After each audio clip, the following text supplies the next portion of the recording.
여러 단락으로 나눌 수 있지만 그 전체적인 교훈은 명백합니다. 말씀의 진리, 그 진리의 빛에 주목해야지 세상이 제멋대로 평가하고 세상이 나름대로 엄청난 것을 만들어서 평가하는 표적에 매달리지 말라는 말씀입니다. 표적을 보는 것이 아니라 빛을 보아라, 그런 말씀입니다. 신학자 폴티니가 불교 이야기를 가져와서 그런 말을 하였습니다. 손가락이 달을 가리키면 달을 봐야지 손가락을 보는 게 아니다, 그렇게 이야기한 아주 유명한 이야기가 있습니다. 우리는 들어 손가락 같은 표적에 매료될 수 있지만 우리가 끝내 보아야 하는 것은 표적의 원천이거나 그 이상인 하나님의 빛입니다. 그런데 예수님의 시대는 완전히 아마도 표적에 빠져 있었던 것 같습니다. 그래서 예수님이 그 오늘 본문에 나오는 사람들에게 말을 하면서 너희 지금은 악한 세대라, 이 시대가 악한 세대라 표적을 구한다, 악한 세대가 표적을 구한다고 말씀하였습니다. 그래서 요즘도 금방 손이 닿고 남들이 알아주는 능력을 더 많이 구하니까 더 그럴 것입니다. 세상 표적들이 얼마나 대단한지 제가 오늘 설교를 준비하면서 이렇게 세상 표적들을 돌아볼 때는 우리 같은 사람은 이 세상의 그런 표적에는 잘 닿지도 못한다는 그런 것을 진하게 느꼈습니다. 그래서 이 표적 이야기를 어떻게 할까 하다가 고급 차 이야기로 제가 세상 표적 이야기를 대신 한번 해보겠습니다. 그럼 저도 이제 차가 잠깐 동안 없는 동안에 카센터에서 빌려준 렉서스를 한 달 동안 타고 다녀왔는데요. 연료는 많이 들지만 차가 정말 말 잘 듣는 종처럼 저를 대우하였습니다. 차를 타기 위해서 차문을 탁 열면 승차하기 좋게 그 핸들이 싹 위로 들리더라고요. 그리고 가서 앉으면 또 차가 운전하는 모드로 쫙 되돌아와서 왔는데 제가 지금도 그것을 잊어버리지 않고 있습니다.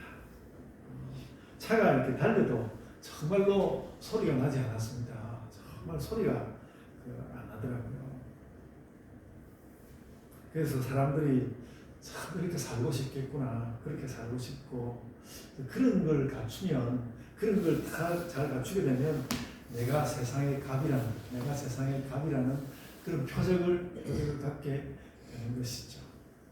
그래서 제가 인터넷에 찾아봤더니 렉서스의 좀 고급진 사양은 한 1억 5천 정도 한다고 합니다. 요즘은 이제 벤츠, 볼보, BMW 같은 이런 차는 요즘은 이제 중상위권 정도밖에 안 되는 그런 차가 되었습니다. 길에 나가면 그런 차가 길에 늘렸습니다. 최소한 좀 이게 목에 힘 줄라 그러면, 표적이 되려 그러면 독일제 포르쉐 정도는 돼야 목에 힘을 줄 수 있습니다. 자, 보니까 포르쉐 911 터보 S라는 차가 있는데 스포츠카로 변신도 할 수 있고 그런데 한 3억 3천 정도에서 시작한다고 이렇게 옵션을 갖다 붙이면 값이 점점 올라간다고 합니다. 그리고 여러분, 람보르기니는 기본이 맞춤형으로 가는데 레브엘프라는 모델이 8억 정도 한답니다. 그리고 우리가 아주 더 고급차로 유명한 롤스로이스 대표 모델인 롤스로이스 팬텀 8억 3천 정도에서 시작한다고 합니다. 이태리 자동차 회사로 부가티라는 회사가 있는데 거기서 나오는 C로는 한 30억 정도 줘야 살 수 있다고 합니다. 스웨덴의 코닉세그라는 회사에서 그 트레비타라는 차가 나오는데요. 한 50억 정도 줘야 산다고 합니다. 뭘 어떻게 따라서 이렇게 차가 50억 정도 하는 겁니다. 여러분, 그러니까 이런 것이 현대의 하나의 표적입니다. 저는 뭐 그냥 벤츠 같은 건 뛰어넘고 지금 정말 고급차 타려고 한다면 트레비타 50억짜리 차를 탈 수 있는 때가 되면 그 표적 삼아서 타보고 싶습니다. 네, 현대적인 권능의 표적입니다. 예수님은 이런 표적을 구하는 것은 시대가 악하기 때문에 그렇다고 하였습니다. 시대가 악하다. 29절 말씀, 아까 제가 이미 말씀드렸지만 29절 말씀 보시면요, 이 시대는 악한 세대라. 이 시대는 악한 세대라 표적을 구하되. 이 시대는 악한 세대라 표적을 구하되 요나의 표적밖에는 보일 표적이 없나니. 예수님은 그런 표적을 보여줄 거라고 말씀하셨습니다. 이런 표적과 그 진리의 빛을 염두에 두면서 본문 각 단락 이야기를 제가 좀 하려고 합니다. 첫 단락은 27절과 28절인데요.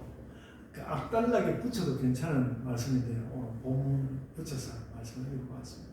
27절에 오면 이 말씀을 하실 때에 그랬는데 이 말씀을 하실 때에 그 앞단락 내용이 궁금하죠. 무슨 말씀을 하셨는지. 그 앞단락 내용을 제가 지난 목요일 날 새벽 말씀에 요약을 하였습니다. 이 앞단락에 무슨 말씀이 나왔느냐면 그걸 요약하는데 이런 내용이 나왔습니다. 강한 선이 약한 악을 이긴다. 강한 선이 약한 악을 이긴다. 그런 주제의 내용이 나와 있습니다. 이 말이 굉장히 힘차고 의미가 있는 말씀입니다. 그러니까 그냥 강한 것이 무조건 이기는 것이 아니라 선이 강하고 악은 결국 약한 것인데 그래서 강한 선이 약한 악을 이긴다. 아주 저는 명쾌한 말이라고 생각합니다. 그래서 뭐 간단하게 말하지만 지금 우리나라의 정세가 매우 혼돈스럽지만 내란 수배는 탄핵 판단을 받을 것이라고 보죠. 이것은 성경의 매우 분명한 세계관입니다. 강한 선이 약한 악을 이긴다. 그러니까 이런 말을 누군가 설명하게 해주지를 않으니까 예수께서 이런 말씀을 하셨을 때 사람들은 그 진리성과 권위와 위로를 다 느낀 것이죠.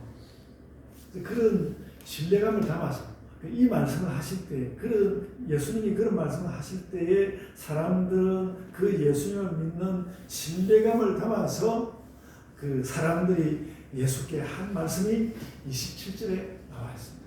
27절에 나와 있는데 27절에 이렇게 말했습니다. 당신을 뵌 태와 당신을 먹인 젖이 복이 있나이다. 이렇게 말씀하셨습니다. 이거 뭐 간단히 말하자면 그냥 우리는 당신이 좋아요. 그런 말인데요. 그 당신의 진리는 순전해서 당신이 나고 자라고 오늘날까지 당신은 늘 옳습니다. 그런 칭송의 말을 하는 것이죠. 저는 오늘 이 참 예수님을 칭송하는 이 말을 받아서 저도 또 여러분과 함께 이런 기도 하나를 우리 가운데 새겨놓고 싶습니다. 하나님, 태와 젖에 복을 주소서. 그런 기도를 새겨놓고 싶습니다. 아기를 임신하고 또 아기를 키우는 모든 젊은 부부들을 위해서 저는 다른 기도 다 적어도 아주 간략하지만 좋은 기도입니다. 이 기도를 하고 싶습니다. 아름다운 기도로 태와 젖에 복을 주소서. 기도할 만한 것이죠. 그리고 이 아름다운 말을 어떤 한 여자가 했다는 것도 매우 인상적입니다. 여러분, 유대 세계가요. 유대인의 세계가 이 우리나라 조선시대 못지않게 그 여성들을 종과 같이 여기는 그런 것이 있었는데 예수님 앞에서는 이런 이름 없는 여자가 소리를 친 엄두를 냈다는 것입니다. 그런 것입니다. 소리를 친 엄두를 냈다는 것이고요. 또 그것이 용납되는 것이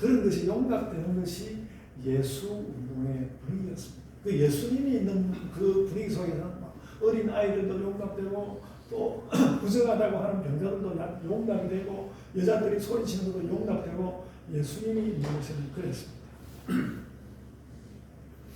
그래서 예수님은 분명히 그 시대의 페미니스트였고 여성들은 그것을 그래서 그 예수님을 만나면 여성들이 매우 편안하게 생각했던 것입니다. 편안하게 생각했습니다. 그래서 이 여자도 예수님을 보고 어느 정도는 이 여자가 들뜬 거예요. 들떠서 이런 말을 한 것입니다. 들떠가지고 예수님을 향해서 어떤 축복의 말을 한 것입니다. 당신을 뵌 태와 당신을 먹인 젖이 복이 있나이다. 저도 그래서 모든 여성을 향하여서 이런 축복의 기도를 하고 싶다는 것입니다. 그 태와 그 젖의 복을 주소서. 이미 나이 든 사람들은 태와 젖이 좀 어떨런지 모르겠지만 젊을수록 이런 말씀이 더 힘이 있지 않을까요? 그 태와 그 젖의 복을 주소서. 성경을 안 보면 아주 당연한 축복의 말씀인데 성경을 안 보면 이렇게 아름다운 축복을 할 수 있을까? 그런 생각을 하였습니다. 여러분 그런데 이런 그 축복의 이야기를 하는 여성을 향하여서 예수님은 그 말 받고 한술 더 떠서 말씀하였습니다. 오히려 하나님의 말씀을 듣고 지키는 자가 더 복이 있느니라. 이렇게 말씀하였습니다. 그러니까 한 이름 없는 여자와 예수님 사이에서 어떤 축복의 티키타카. 그러니까 그 여자는 예수님을 축복하고 예수님은 그 여자와 함께 그 모인 사람들에게 축복하고 그런 순간이었습니다. 당신 엄마의 태와 젖이 복이 있습니다. 그러니까 예수님이 그것을 받아서 하나님 말씀을 듣고 지키면 더 복이 있어. 그러니까 여러분, 그러니까 아이가 자라고 사람이 성장하는 데는 결국 이 두 가지가 필요한 것입니다. 태와 젖도 있어야 하고 하나님 말씀도 있어야 하는 것이죠. 그것이 건강한 삶의 세계다. 예수께서 이렇게 답함으로 건강한 삶의 세계를 보여주는 것이죠. 지금 예수님은 이 두 가지를 다 축복하시는 것입니다. 그러니까 태와 젖에 관한 이야기를 잊어버리고 말씀만 믿으면 돼 이런 것이 아니라 그걸 받고 하나님 말씀 이야기도 함께 하고 있는 것이죠. 그래서 우리가 이런 축복을 받은 다음에 이기적으로 사는 것이 아니라 하나님 말씀대로 살고 싶은 싱싱한 경건이 우리에게서 자라나는 것이죠. 여러분, 그러니까 강한 선이 악을 이긴다는 그 앞에 나오는 말씀만 해도 굉장히 사람들에게 명쾌하고 좋았는데 태와 젖이 칭송을 받고 또 그 칭송 위에 하나님 말씀의 도장이 확 찍히니까 아마도 사람들이 더 모여들었을 것 같습니다. 그래서 29절에 보면 이제 두 번째 단락이 시작인데요. 29절에 보면 다시 무리가 모였을 때 그렇게 말합니다. 무리가 모였을 때라고 하면 새로운 단락이 시작되는데요. 바로 이 29절에 오늘 중심 내용의 일부가 나옵니다. 표적에 관한 이야기가 나오죠. 아까 이미 이야기한 악한 이 세대가 표적을 구하는데 내가 보여줄 것은 요나의 표적입니다. 이 요나의 표적은 구원받는 일이고 그것은 하나님께서 진리의 빛으로 하시는 일입니다. 그러니까 하나님 은혜로 태와 젖이 복을 받고 말씀 따르고 그렇게 하면 되는데 그러니까 태와 젖이 복을 받고 말씀 따르고 그렇게 하면 되는데 사람들은 그것으로 만족하지 않고 자꾸 어떤 표적을 구하고 자꾸 그 표적을 더 키워가고 그렇게 한다는 것이죠. 남보다 더 센 표적을 남들이 인정해 줄 만한 내가 더 세잖아 그런 표적을 구한다는 것이죠. 사람이 다 그렇게 되어 있는데 오늘날도 그런데 사람들이 다 그렇게 되어 있는데 그러지 않으면서 사는 길을 좀 찾아봐라. 그런 사람을 좀 추구해봐라. 그래서 여러분 누가 저에게 포르쉐를 한번 선물을 한번 해보십시오. 여러분 그런 능력 있으십니까? 저희 포르쉐를 한번 선물을 한번 해보십시오. 그러면 저는 어쩌면 그 포르쉐를 받는 순간에 내가 람보르기니 팬텀을 한번 타고 싶을지도 모르는 것이죠. 그렇더라고요. 그 유명한 말 있지 않습니까? 그 말 타면 종 부리고 싶다. 그런 자꾸 표정을 이렇게 만들고 싶은 것이죠. 근데 예수님은 그렇게 하는 것은 악하다는 것입니다. 악한 세대들이 그렇게 한다. 악한 세대들이 그렇게 한다. 여러분, 성경 말씀을 딱 하나 이제 붙여보면요. 저도 이 세상을 살아보니까 비전 없었으면 좋겠습니다. 비전 없었으면 좋겠고요. 그래서 빛이 없고 그 생명의 태와 그리고 그 생명을 먹일 수 있는 젖과 하나님 말씀 있으면 살 수 있는 것이죠. 그리고 살아야 되겠다 이렇게 생각이 듭니다. 이것이 사는 거다 하고 자꾸 뭔가 내 마음에 정한 표적 같은 거, 내 마음에 정한 표적 같은 거 그런 거 구하지 말라. 표적을 자꾸 구하는 것은 악한 것이다. 그리고 그와 함께 시대가 악하니까 그렇게 하는 것이다. 그래서 그 악한 시대와 너무 함께 흘러가지 말아라. 두 번째 단락은 그런 내용으로 맺어집니다. 그리고 33절로 36절 이 마지막 단락에서 드디어 하나님의 빛 이야기를 합니다. 그 진리의 빛이 표적의 욕망보다 훨씬 강하다는 것입니다. 그래서 그렇겠습니까? 그러니까 우리가 막 원하는 그런 표적보다 진리의 빛이 더 강하다는 말씀을 하려고 하는 것이죠. 33절을 한번 보십시오. 33절 보시면 그 말씀입니다. 누가 등불을 켜면, 누가 불을 켜면, 등불을 켜가지고 몸이나 말에, 그러니까 등불을 켜가지고 그 등불을 굳이 땅을 파고 묻어두거나 혹은 대박이나 말로 감추는 것이 아니다. 빛은 그렇게 하지 않는다. 그러니까 등불을 켤 때에는 빛이 보이고 그 빛으로 주변도 밝아지게 하려고 하는 그런 목적이 있는 것이다. 그러니까 빛이라는 것은 빛은 드러나기 위해서 있는 것이지 감추기 위해서 있는 것이 아니다. 그런 말씀을 하고 있죠. 그리고 예수님이 하시는 말씀, 하나님 말씀이 그렇다. 하나님의 진리가 그렇게 빛이다. 그러니까 하나님 말씀, 하나님의 진리도 환하게 등불처럼 드러나야 된다. 진리는, 그러니까 빛이 그렇듯이 진리는 드러나기 위해서 있는 것이지 감추기 위해서 있는 것이 아니다. 그러면서 이어서 34절에서는 또 무슨 말을 했느냐면요. 34절에서는 내 몸의 등불은 눈이다. 이렇게 말씀하죠. 내 몸의 등불은 눈이다. 라고 했는데 왜 그런가 하면 눈이 그 밖에 있는 빛을 받아들이기 때문에 눈이 등불이 되는 거죠.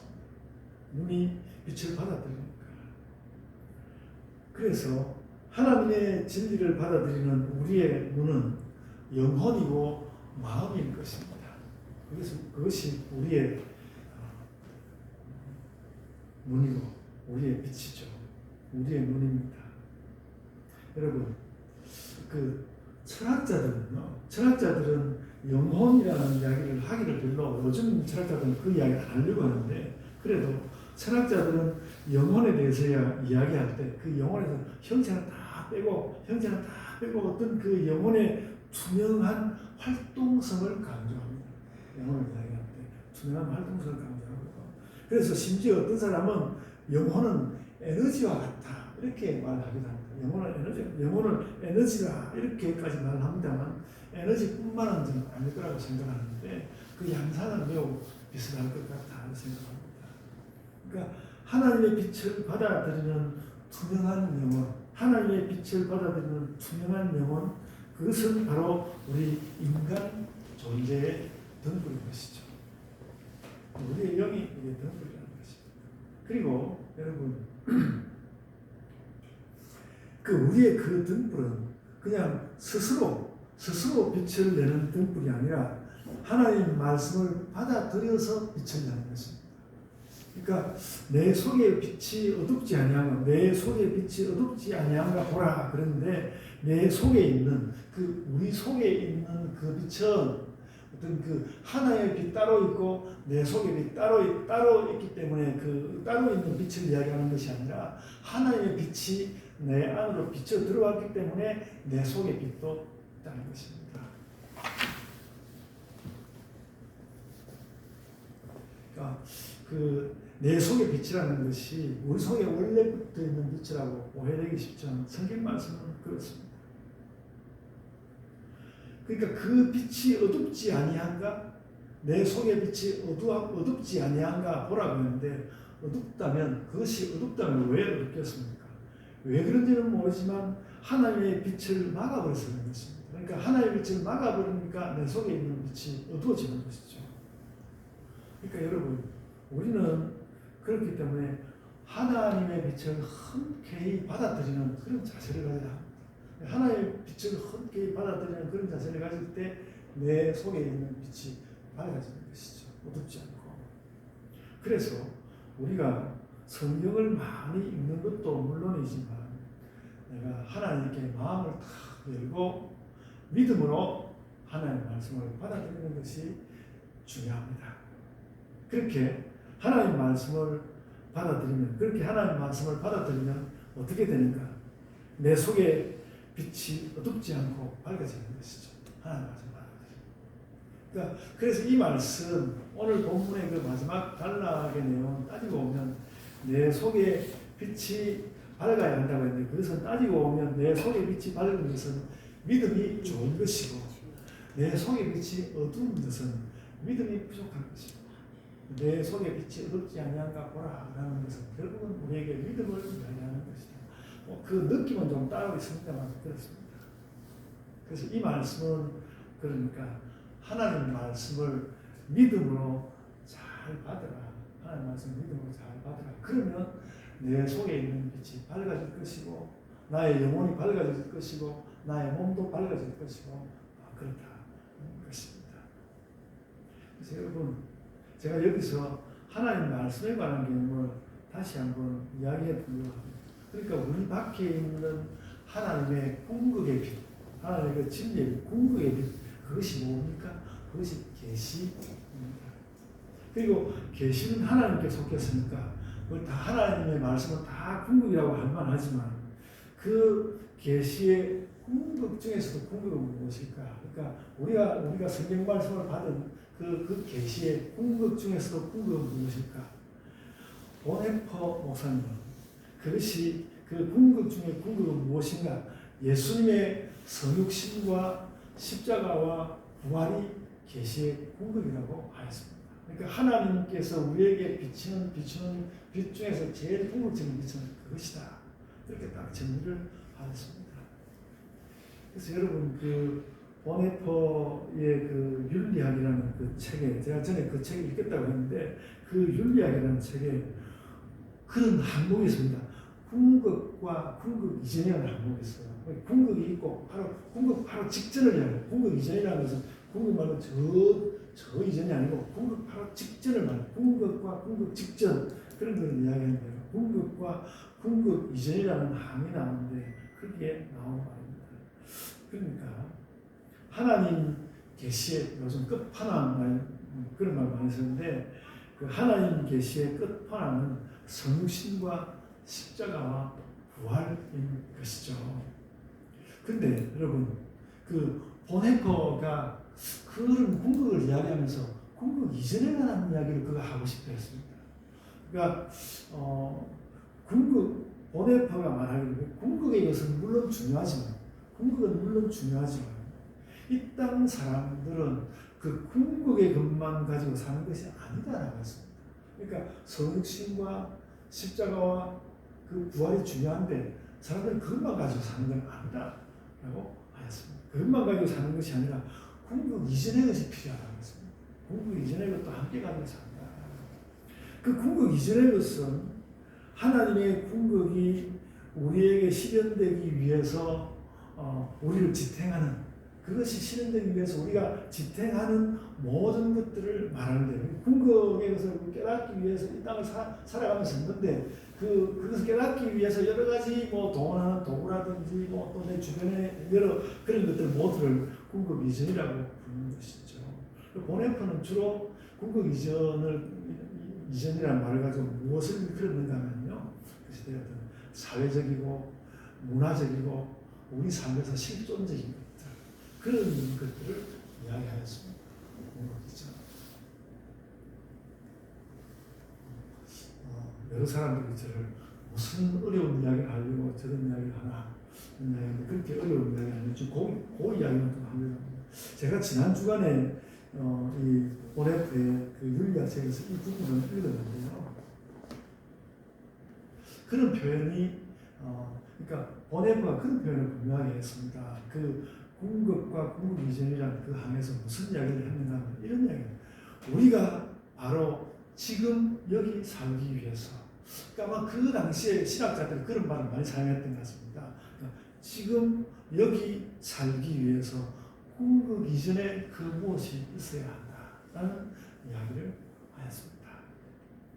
근데 여러분 오늘 본문에 나오는 오늘 우리가 읽은 본문에 나오는 궁극 이전의 것은 무엇입니까? 오늘 본문에 나온 궁극 이전의 것은 무엇입니까?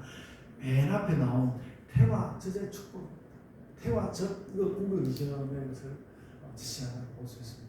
원래 보네퍼의 신학적인 목표는 좀 다릅니다만 그 태와 젖의 축복 이런 것도 그 궁극 이전에 우리는 이것이 있어야 산다. 이것도 있어야 산다. 그래서 그걸 가지고 삶을 잘 지탱해내는 가운데 우리는 궁극의 자리인 성육신과 십자가와 부활에도 같이 닿게 됩니다. 그런 것을 우리에게 이야기해 주었습니다. 결혼하지 않은 사람, 또 자녀가 없는 사람은 자기 나름의 또 궁극 이전의 것이 또 다른 것이 있겠죠. 다른 것이 있죠. 그러나 결혼했고 아이가 있는 사람은 십자가와 부활 정도만큼 궁극의 것은 아니라 하더라도 그 궁극 직전의 것으로 태와 젖의 축복으로 살고 그것의 도움 가운데서 성육신과 십자가와 부활의 것을 함께 살아가는 것이죠. 그러니까 여러분 오늘 제가 출발하면서 했던 말이 그렇게 중요한 것입니다. 우리는 태와 젖의 축복 그리고 그보다도 더 말씀의 축복으로 사는 것이다. 그렇게 되면 우리는 궁극의 것과 궁극 이전의 것을 다 바르게 행하면서 사는 것이다.